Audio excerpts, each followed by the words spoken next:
Hi friends, இன்றைக்கி எந்த topic பார்க்க போகிறோம்னா இந்திய அரசியலமைப்பு சட்ட திருத்தங்கள். ஆல்ரெடி ஒரு வீடியோ பார்த்துருக்கோம், இது ரெண்டாவது வீடியோ. ஃபஸ்ட் வந்து பார்த்தோம்னா 52வது சட்ட திருத்தம் 1985. இப்படி கூட கேட்பாங்க. 52வது சட்ட திருத்தத்தோட வருடம் கேட்பாங்க. 1985. இல்லைன்னா இந்த திருத்தம் வந்து எதை பற்றி பார்த்தோம்னா கட்சி தாவல் தடை சட்டம். அதாவது வந்து ஒரு கட்சியிலிருந்து இன்னொரு கட்சிக்கு மாறக்கூடிய உறுப்பினர்களை பற்றி சொல்லக்கூடிய சட்ட திருத்தம் தான். அவங்க எப்படி வந்து கட்சியை விட்டு நீக்கலாம், அதை பற்றி ஒரு புதிய அட்டவணையை சேர்த்துருப்பாங்க. அதுதான் இந்த 10வது அட்டவணை. கட்சி தவறு அடிப்படையில் பாராளுமன்றம் மற்றும் மாநில சட்டமன்ற உறுப்பினர்களின் தகுதி நீக்கம் குறித்து விவாதிக்கும் 10வது அட்டவணையை அரசியலமைப்பில் சேர்த்தது. எந்த அமெண்ட்மெண்ட் மூலிமா 10வது அட்டவணையை இணைச்சிருப்பாங்கன்னு பார்த்தோம்னா 52வது சட்ட திருத்தம் 1985. அடுத்து 61வது சட்ட திருத்தம். இதுக்கான இயர் வந்து பார்த்தோம்னா 1989. நம்ம பார்க்கக்கூடியது எல்லாமே பார்த்தீங்கன்னா ரொம்ப முக்கியமான சட்ட திருத்தம். 61வது சட்ட திருத்தம் 1989. இதில் முக்கிய அம்சங்கள் பார்த்தோம்னா வாக்களிக்கக்கூடிய வயதை குறைச்சிருப்பாங்க. 21 18 வயதாக குறைச்சிருப்பாங்க. முக்கிய அம்சங்கள் பார்ப்போம். வாக்களிக்கும் வயது குறைப்பு. மக்களவை மற்றும் மாநில சட்டமன்றங்களுக்கான தேர்தல்களில் வாக்களிக்கும் வயதை வந்து பார்த்தீங்கன்னா 21 வயதிலிருந்து 18 வயதாக குறைத்திருப்பாங்க. இது 61வது சட்ட திருத்தம் 1989. ஃபஸ்ட்டு வந்து பார்த்தீங்கன்னா ஓட்டு அளிக்கக்கூடிய வாக்கு அளிக்கணும்னா அதுக்குரிய வயது வந்து 21 இருக்கும், சரிங்களா? அதுக்கப்புறம் வந்து 61வது சட்ட திருத்தம் 1989 படி இதை 18ஆக குறைச்சிருப்பாங்க. இதன் மூலியமாக வந்து பார்த்தோம்னா ஒரு சீஃப் எலெக்ஷன் கமிஷனரும் அதுக்கப்புறம் 2 எலெக்ஷன் கமிஷனரும் வந்திருப்பாங்க. மொத்தம் 3 பேர் இருப்பாங்க, சரிங்களா? அதுக்கு முன்னாடி வந்து ஒருத்தர் மட்டும்தான் இருப்பார். அதாவது 21 வயது இருக்கும்போது பார்த்தீங்கன்னா ஒரே ஒருத்தர் தான் இருப்பாங்க, எலெக்ஷன் கமிஷனர் மட்டும் தான் இருப்பாங்க. அதுக்கப்புறம் வந்து பார்த்தோம்னா ஒரு சீஃப் எலெக்ஷன் கமிஷனர், அதுக்கப்புறம் 2 எலெக்ஷன் கமிஷனர் இருப்பாங்க. அடுத்து 69வது திருத்த சட்டம் 1991. இது வந்து பார்த்தீங்கன்னா டெல்லிக்கான சிறப்பு அந்தஸ்து பற்றினது. 69வது சட்ட திருத்தம் 1991 டெல்லிக்கு சிறப்பு அந்தஸ்து பற்றினது தான் இந்த 69வது சட்ட திருத்தம். டெல்லி யூனியன் பிரதேசத்திற்கு சிறப்பு அந்தஸ்து வழங்கி அதை தேசிய தலைநகர் பகுதி டெல்லி என்று குறிப்பிட்டது. நேஷனல் கேபிட்டல் ஆஃப் டெரிட்டரி அப்படின்னு சொல்லியிருப்பாங்க, இதே டெல்லி. அது மட்டும் இல்லாமல் வந்து பார்த்தீங்கன்னா இந்த அமெண்ட்மெண்ட் மூலிமா டெல்லிக்கு ஒரு சட்டமன்றத்தையும் அமைச்சிருப்பாங்க.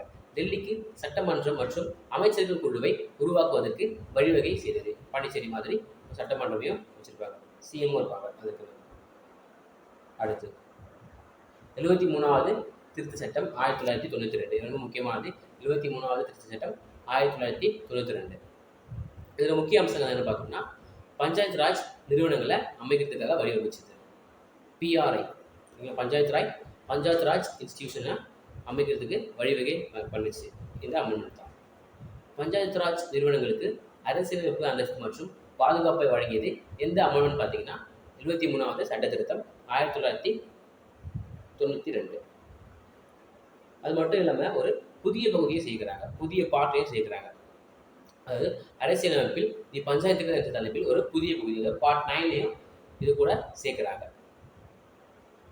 பார்ட் 9 வந்து எதை பற்றி பார்த்தீங்கன்னா பஞ்சாயத்து ராஜ் பார்த்தீங்கன்னா பார்ட் 9. அது மட்டும் இல்லாமல் ஒரு 11வது அட்டவணையும் சேர்க்கிறாங்க. நம்ம பார்த்துருக்கோம். 10வது அட்டவணை வந்து பார்த்தோம்னா கட்சி தவறு தடை சட்டம் 52வது சட்ட திருத்தம். 11வது அட்டவணை வந்து பார்த்தோம்னா 73வது சட்ட திருத்தம் 1992.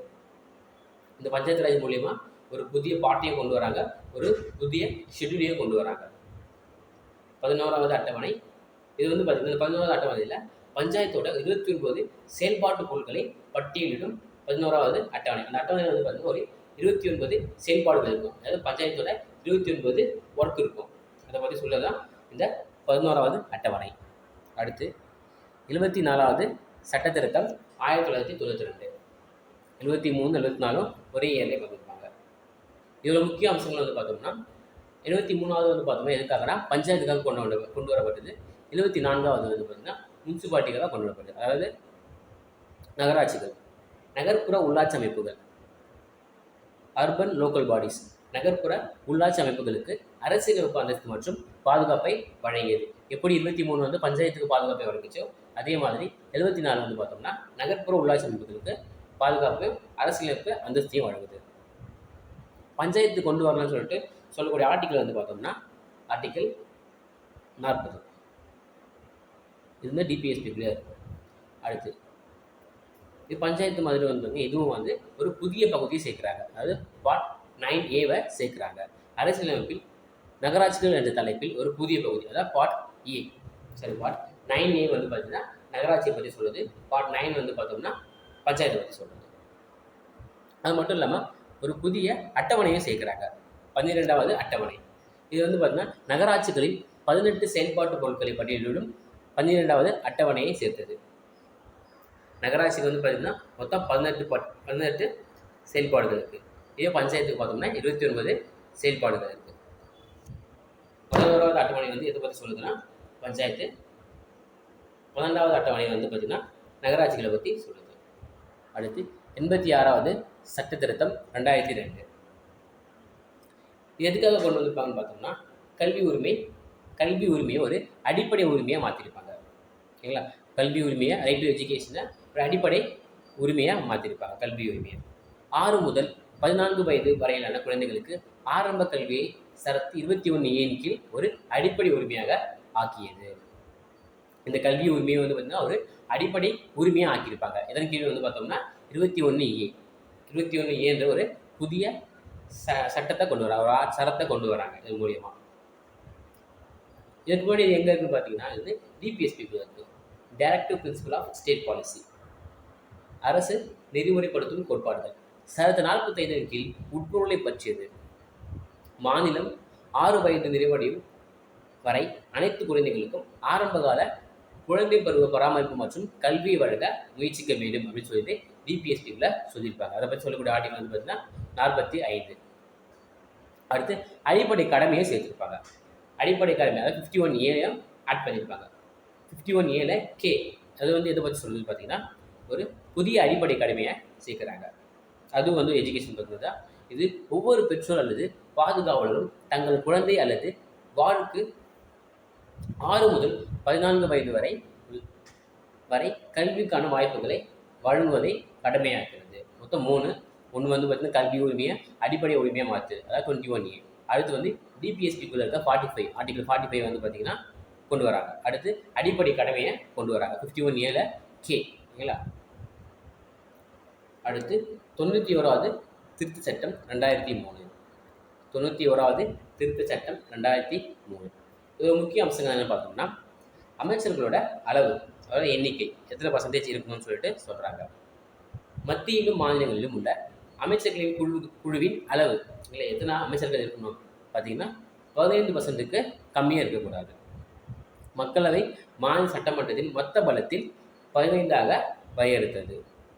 இதுவே இது ஒரு சிறிய மாநிலமாக இருந்துச்சுன்னு வந்து பார்த்தீங்கன்னா அங்கே வந்து குறைஞ்சபட்சம் ஒரு 12 உறுப்பினர்கள் இருந்தாலே போதும்.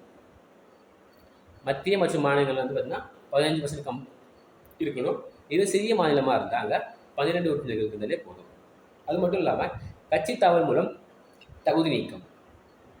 கட்சி தாவல் அடிப்படையில் தகுதி நீக்கம் செய்யப்பட்ட ஒரு உறுப்பினர் வந்து ஒரு அமைச்சராக நியமிக்கப்படுவதற்கு இது வந்து தகுதி நீக்கம் செய்யப்படுவார் என்று கூறி கட்சி தாவல் தடை சட்டத்தை இது வலுப்படுத்தியது. அப்படி பார்த்துருப்போம். 52வது சட்ட திருத்தம் 1985 வந்து பார்த்தீங்கன்னா கட்சி தாவல் தடை சட்டத்தை பற்றி சொல்லுது. இதில் வந்து என்ன எக்ஸ்ட்ரா சொல்கிறாங்கன்னா கட்சி தாவல் அடிப்படையில் தகுதி நீக்கம் செய்யப்பட்ட ஒரு உறுப்பினரை வந்து திரும்ப ஒரு அமைச்சராக நியமிக்கப்பட முடியாது அப்படின்னு சொல்கிறாங்க. அடுத்து 97வது திருத்த சட்டம் 2011. இது வந்து பார்த்தீங்கன்னா கூட்டுறவு சங்கங்களை அமைக்கிறத பற்றி சொல்லியிருக்கோம். 97வது சட்ட திருத்தம் 2011 பார்த்தீங்கன்னா கூட்டுறவு சங்கங்களுக்கு அரசியலமைப்பு அந்தஸ்து மற்றும் பாதுகாப்பை வழங்கியது. ஆர்டிகல் 43B அடிப்படை உரிமை. கூட்டுறவு சங்கங்களை அமைக்கும் உரிமையை ஒரு அடிப்படை உரிமையாகவும் ஆக்குறாங்க. ஆர்டிகல் 19 வருது. அடுத்து டிபிஎஸ்பி கூட்டுறவு சங்கங்களை மேம்படுத்துவது குறித்து ஒரு புதிய அரசு வழிகாட்டு நெறிமுறை சேர்த்தது. அதாவது நம்ம சொன்ன பார்த்தீங்கன்னா 43B. அடுத்து ஒரு புதிய பகுதியை சேர்க்குறாங்க, 9B சேர்க்குறாங்க.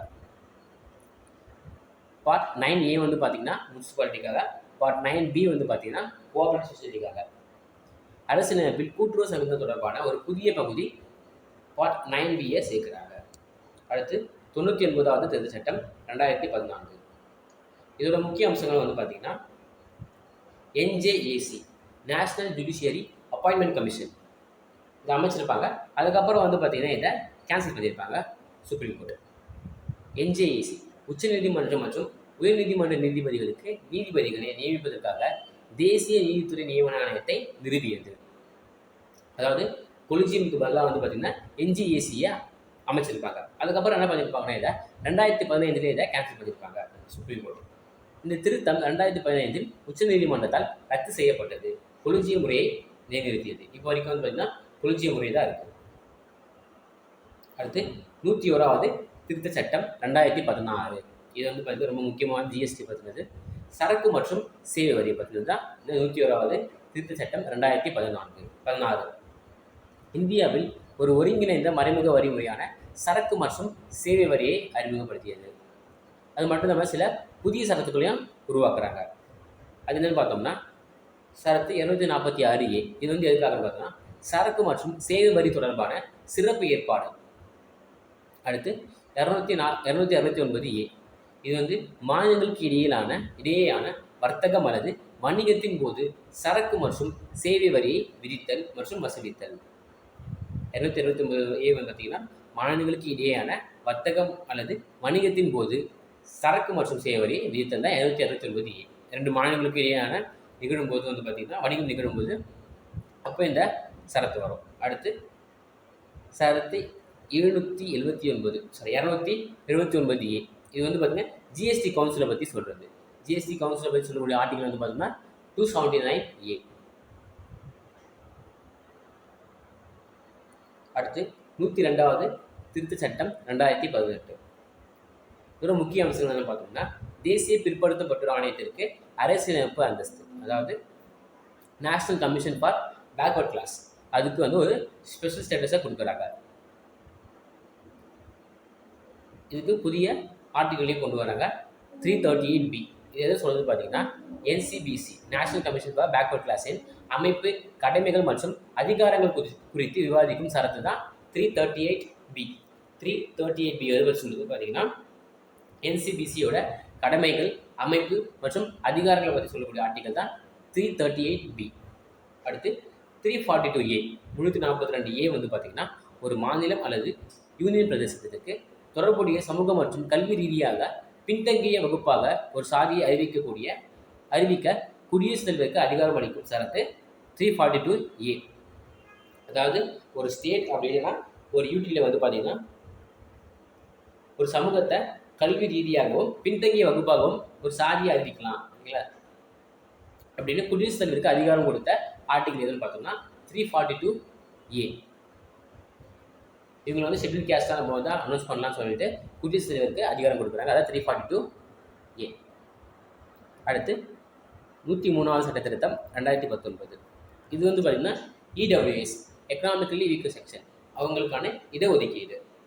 கல்வி நிறுவனங்களில் சேர்க்கை மற்றும் மாநிலத்தின் கீழுள்ள சேவைகளில் நியமனங்களில் பொருளாதார ரீதியாக பலவீனமான பிரிவினருக்கு ஒரு 10% இடஒதுக்கீடு கொடுக்குறாங்க. அதுதான் 103வது சட்ட திருத்தம் 2019. 103வது சட்ட திருத்தம் 2019 EWSக்கு ஒரு 10% ரிசர்வேஷன் கொடுக்குறாங்க. இதன் மூலியமாக திருத்தப்பட்ட சரத்துக்கள் என்னென்னு பார்த்தோம்னா 15, 16. அடுத்து 104வது சட்ட திருத்தம் 2020. இதோட முக்கிய அம்சங்கள் யாருக்குன்னு பார்த்தோம்னா பட்டியல் சாதி பழங்குடியினருக்கு இடஒதுக்கீடை நீடிக்கிறாங்க. ஷெட்யூல் கேஸ்ட்டுக்கும் ஷெட்யூல் ட்ரைபுக்கும் வந்து பார்த்தீங்கன்னா ரிசர்வேஷனை எக்ஸ்டெண்ட் பண்ணுறாங்க. மக்களவை மற்றும் மாநில சட்டமன்றங்களில் பட்டியல் சாதிகள் மற்றும் பழங்குடியினருக்கு இடஒதுக்கீடை மேலும் 10 ஆண்டுகளுக்கு நீடிக்கிறாங்க. அதுதான் 104வது சட்ட திருத்தம் 2020. 2030 வரைக்கும் இதை நீடிக்கிறாங்க. அது மட்டும் இல்லாமல் வந்து பார்த்தீங்கன்னா ஆங்கிலோ இந்தியன் வந்து பார்த்தீங்கன்னா பிரசிடென்ட் வந்து அப்பாயிண்ட் பண்ணுவார். அதையும் கேன்சல் பண்ணுறாங்க. ஆங்கிலோ இந்தியன் நியமனம் ஒழிப்பு. மக்களவை மற்றும் மாநில சட்டமன்றங்களுக்கு ஆங்கிலோ இந்தியன் உறுப்பினர்களை நியமனம் செய்வதற்கான விதியை நீக்குது. 104வது சட்ட திருத்தம் 2020 2 விஷயம் பண்ணுறாங்க. SC/ST பீப்புளுக்கு ரிசர்வேஷனை ஒரு 10 இயர்ஸ்க்கு எக்ஸ்டெண்ட் பண்ணுறாங்க. 2030 வரைக்கும் எக்ஸ்டெண்ட் பண்ணுறாங்க. அது மட்டும் இல்லாமல் ஆங்கிலோ இந்தியனை அப்பாயிண்ட் பண்ணதை கேன்சல் பண்ணுறாங்க. அடுத்து 105வது சட்ட திருத்தம் 2021. இது யாருக்காக பார்த்தோம்னா பிற்படுத்தப்பட்ட வகுப்பினரை அடையாளம் காணும் மாநிலங்களின் அதிகாரம். அதாவது ஒரு பிற்படுத்தப்பட்ட வகுப்பினரை வந்து பார்த்தீங்கன்னா அந்த மாநிலம் வந்து அடையாளம் காணதுக்கான மாநிலத்துக்கான அதிகாரம். சமூக ரீதியாகவும் கல்வி ரீதியாகவும் பின்தங்கிய வகுப்பினரை அடையாளம் கண்டு குறிப்பிட்ட மாநிலங்களுக்கு மீண்டும் அதிகாரம் வழங்கியது. அந்த மாநிலத்துக்கே அதிகாரம் வழங்குறாங்க. அதுதான் 105வது சட்ட திருத்தம் 2021. ஓபிசிகளின் மத்திய பட்டியல் மத்திய அரசால் தயாரிக்கப்படும் என்றும் மாநிலங்கள் தங்கள் சொந்த மாநில நோக்கங்களுக்காக தங்கள் சொந்த மாநில பட்டியல்களை தயாரிக்கலாம் என்றும் தெளிவுபடுத்தியது. இது 102வது திருத்தத்தின் உச்சநீதிமன்றத்தின் விளக்கத்தின் விளைவை தீர்த்து போக்காக செய்தது. அதாவது ஒரு ஸ்டேட்டே வந்து பார்த்தீங்கன்னா இந்த ஓபிசியை வந்து தயாரிக்கலாம் அப்படின்னு சொல்லியிருப்பாங்க. ஓபிசி கேட்டகரியை, அதாவது சமூக ரீதியாகவும் கல்வி ரீதியாகவும் பின்தங்கிய வகுப்பினரை அடையாளம் கண்டு குறிப்பிட்ட மாநிலங்களுக்கு மீண்டும் அதிகாரம் வழங்கியது. அடுத்து 106வது சட்ட திருத்தம் 2023. இதோட முக்கிய அம்சங்கள்னு பார்த்தீங்கன்னா மகளிருக்கான இடஒதுக்கீடு மசோதா. இது வந்து மசோதா மகளிருக்கான இடஒதுக்கீடு மசோதா கொண்டு வந்திருப்பாங்க. இன்னும் ஹிந்தி வந்து நாரி சக்தி வந்தன் அதிநியம். மக்களவை, மாநில சட்டமன்றங்கள் மற்றும் தேசிய தலைநகர் பிரதேசமான டெல்லியின் சட்டமன்றத்தில் பெண்களுக்கு வந்து மொத்த இடங்களில் 3 பங்கு, அதாவது 33% வந்து பார்த்தீங்கன்னா ரிசர்வேஷன் வழங்கணும்னு சொல்லிட்டு இந்த பில்லை கொண்டு வந்திருப்பாங்க. அடுத்து உள்ஒதுக்கீடு. பாராளுமன்றம் மற்றும் சட்டமன்றத்தில் பெண்களுக்கு ஒதுக்கப்பட்ட இடங்களுள் பட்டியல் சாதிகள் மற்றும் பழங்குடியினரை சேர்ந்த பெண்களுக்கு இடஒதுக்கீடு நிறுவப்பட வேண்டும் என்று கட்டாயப்படுத்தப்படுகிறது. எஸ்சி எஸ்டி பீப்புளுக்கு இருக்க பெண்களுக்கும் நீங்கள் ரிசர்வேஷன் கொடுக்கணும்னு சொல்லிட்டு இது கட்டாயப்படுத்துது. செயல்படுத்தல் பிரிவு. இதுக்கான ஆர்டிகல் என்ன வந்து பார்த்தீங்கன்னா 334A. இந்த இடஒதுக்கீடு இந்த சட்டம் அமலுக்கு வந்த பிறகு நடத்தப்படும் முதல் மக்கள் தொகை கணக்கெடுப்பு மற்றும் அதன் அடிப்படையில் மேற்கொள்ளப்படும் அடுத்தடுத்த மறுவரையறை நடைமுறைக்கு பின்னரே நடைமுறைக்கு வருமா. இது இப்போதைக்கு வராது. ஓகேவா. அடுத்து கால அளவு. இதுக்கான கால அளவு வந்து பார்த்தோம்னா இந்த இடஒதுக்கீடு அமலுக்கு வந்த நாளிலிருந்து 15 ஆண்டுகளுக்கு தொடரும். இந்த இடஒதுக்கீடு எப்போ வருதோ அப்போதுலேருந்து ஒரு 15 வருஷத்துக்கு வந்து பார்த்தீங்கன்னா இது கண்டினியூ ஆகும். பாராளுமன்றத்தின் சட்டத்தின் மூலம் இதை நீடிக்கவும் வாய்ப்பு இருக்குது. அடுத்து இடங்களை சுழற்சி முறை. ஒவ்வொரு மறுவரை பயிற்சிக்கு பிறகும் பெண்களுக்கு ஒதுக்கப்பட்ட இடங்கள் வெவ்வேறு தொகுதிகளுக்கு சுழற்சி முறையில் ஒதுக்கப்படும். இது மூலிமா சேர்க்கப்பட்ட மசோதா சரத்துக்கு என்னென்னு பார்த்தோம்னா சரத்து 339AA. இது வந்து பார்த்தீங்கன்னா டெல்லிக்கு. அடுத்து புதிய சரத்து என்னென்னு பார்த்தோம்னா 330A மக்களவைக்கு, 332 மாநில சட்டமன்றங்களுக்கு மற்றும் 334A தொடக்க மற்றும் கால அளவு. அந்த ஆர்டிகளுக்கான தொடக்கம் மற்றும் கால அளவை புதுசாக சேர்த்துருக்காங்க. அதுதான் இதோட அமெண்ட்மெண்ட்லாம் முக்கியமான அமெண்ட்மெண்ட்லாம் முடியுது. தேங்க்யூ.